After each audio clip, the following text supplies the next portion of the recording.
పార్వతీపురం మన్యం జిల్లాలో గజరాజులు బీభత్సం సృష్టిస్తున్నాయి. నర్సీపురం సమీపంలో కొబ్బరి తోటను ధ్వంసం చేశాయి. దాదాపు 200 కొబ్బరి చెట్లను లాగి విసిరేశాయి. పంట పొలాల్ని వదలట్లేదు ఏనుగుల గుంపు. గజరాజులు తిష్టవేయడంతో రైతులు ఆందోళన వ్యక్తం చేస్తున్నారు. పార్వతీపురం మన్యం జిల్లాలో గజరాజులు బీభత్సం సృష్టిస్తున్నాయి. నర్సీపురం సమీపంలో కొబ్బరి తోటని ధ్వంసం చేశాయి. దాదాపు 200 కొబ్బరి చెట్లను లాగి విసిరేశాయి. పంట పొలాల్ని వదలట్లేదు ఏనుగుల గుంపు.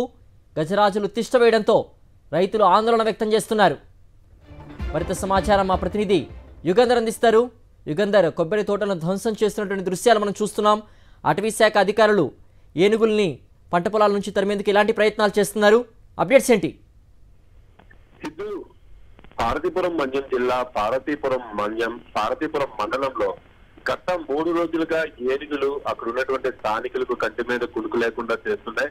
నిన్న కూడా మనం ఇట్లాంటి ఇన్సిడెంట్ విన్నాం. పార్వతీపురం మండలంలోని పెద్దపొండపల్లి కారాడ వలసలో రోడ్డుపైకి వచ్చేసినటువంటి ఏనుగుల గుంపు అయితే 6 ఏనుగుల గుంపు ఉంటుంది. ఈ గుంపు దారిలో వెళ్తున్నటువంటి భవన నిర్మాణ కార్మికులు ఒక ఆటోతో వెళ్తున్నారు. వాళ్ళతో పాటు ఒక కాంక్రీట్ మిల్లర్ కూడా తీసుకెళ్తున్నారు.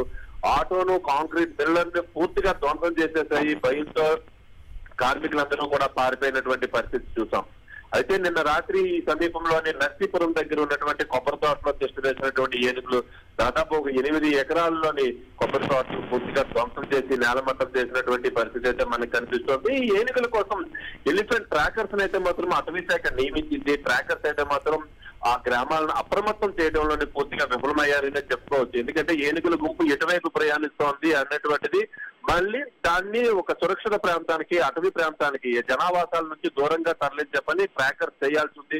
కానీ గత కొద్ది రోజులుగా ట్రాకర్స్ అయితే మాత్రం తమ విధులను చాలా నిర్లక్ష్యంగా చేస్తున్నారు. ఇటువైపు గ్రామస్తులకి సమాచారం ఇవ్వట్లేదు. మరోవైపు ఏనుగుల్ని అటవీ ప్రాంతం వైపు తరలించే ప్రయత్నం అయితే చేయట్లేదని తెలుస్తోంది. అటవీ శాఖ అధికారులు పైన జిల్లా కలెక్టర్ గ్రామస్తులు కూడా పలుమార్లు ఫిర్యాదు చేసినప్పటికీ కూడా పరిస్థితుల్లో ఏమాత్రం మార్పు లేకపోవడంతో ప్రతిరోజు ఇట్లాంటి విధ్వంసకరమైనటువంటి పంట నష్టం లేదంటే ప్రాణ నష్టం, ఆస్తి నష్టం సంబంధించినటువంటి వార్తలు వింటున్నాం. చిత్తు. ఓకే యుగంధర్.